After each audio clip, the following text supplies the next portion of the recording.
जावेद का जहाज, जहाज, जावेद का जहाज। क्या आप जहाज में उड़ना चाहेंगे?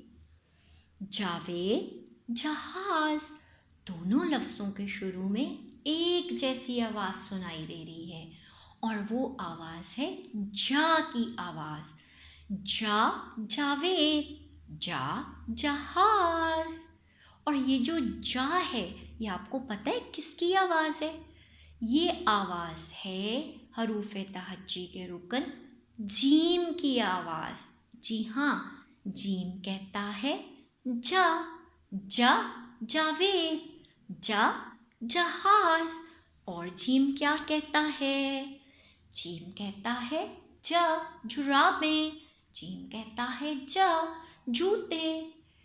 अब आप मुझे बताइए, क्या आपके इर्द गिर्द कुछ ऐसी अशिया मौजूद हैं जिनकी शुरू की आवाज़ ज की आवाज़ हो? और ये रहा जीम। बेटा याद रखिए कि जीम के पेट में होता है एक नुक्ता।